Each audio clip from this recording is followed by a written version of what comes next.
Yeah, hi there. These comments, I'm going to just use your initials J, and I am Michael, the founder, owner, and the materials writer for all of your lessons at the 7-step system to pass a TOEFL IBT. So you completed integrated speaking practice test number 4, talking about the Titanic.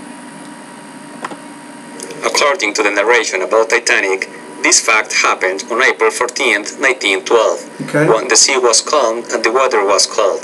Then, the narrator talked about the passengers, specifically about their usual activities in the ship. Next, history described... Now wait a minute. You got to kind of change your introduction here, because if you look at the question is, what are the significant events that caused the ship to sink, or what were some important factors which caused a ship to sink? So then you start with your first, second, third, fourth, and so on. Different facts in order of time. That evening, the temperature was colder and ice fields surrounded the ship. Okay. At 9 o'clock, the captain went to sleep, saying that informed him if something doubtful happened. After that, it noticed difficulties in the visibility, and many ice warnings were ignored.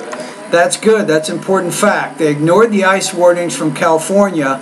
But when you're talking about the cold water and the calm sea, you have to connect that back to the context of there's icebergs in the water, right? So if the sea's very calm, it's difficult to spot the icebergs because there's no water breaking at the base. That's what the lecture said, something that you failed to mention here. Around 11 p.m., the Titanic was blocked by the ice, and due errors of logistics in the California station, they ran out of communication.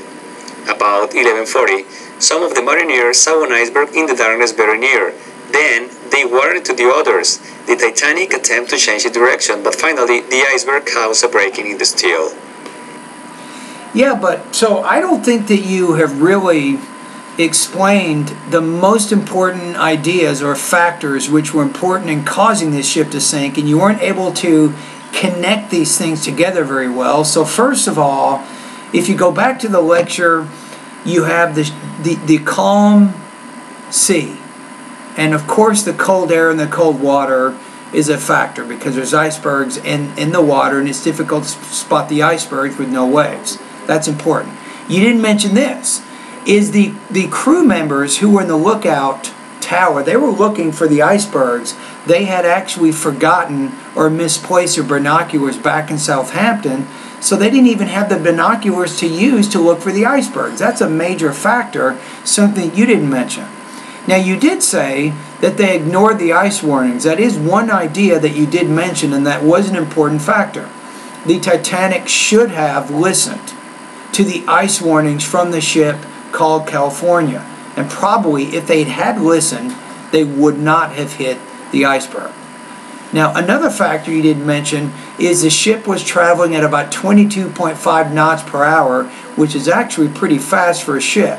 And that's partly why it was difficult for the ship to move out of the way of the iceberg. By the time they saw the iceberg and they tried to turn, it was too late.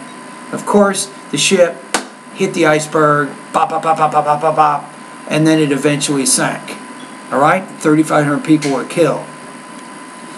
Okay, so let's go to the actual lectures here.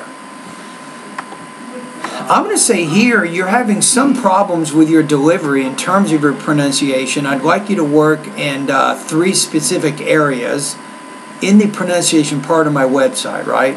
The first one is sentence rhythm. So the second one is intonation. The third one is thought groups and blending. So I'd like you to work in the lessons that focus in those 3 areas. That's going to be very important in terms of helping you speak more clearly.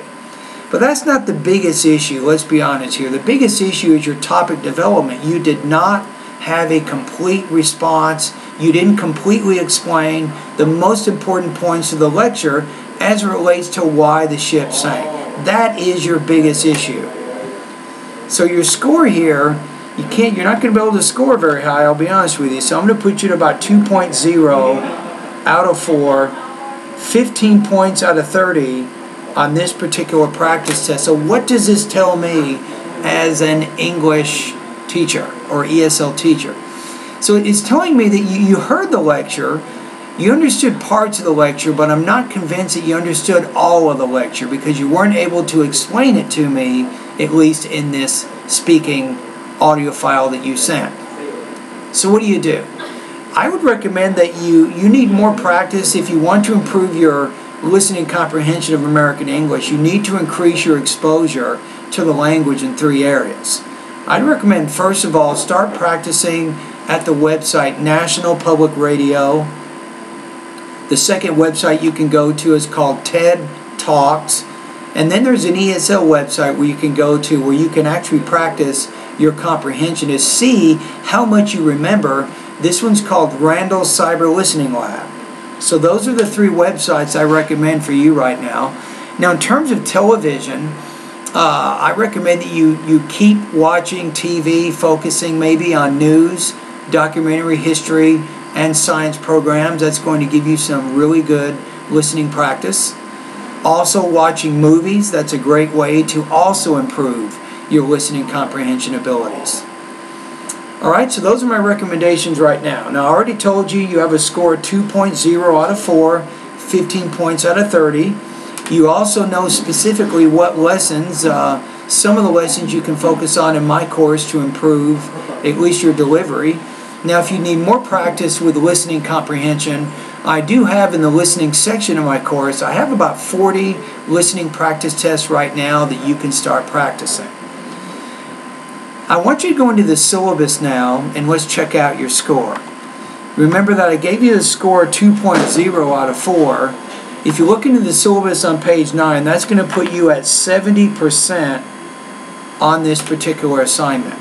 Mainly, I'm going to be honest with you only mentioned 1 out of 4 important points from the lecture. I mean, really, if you think about it, your comprehension maybe is 25%, at least as it relates to those 4 ideas. So you're having trouble making the connections.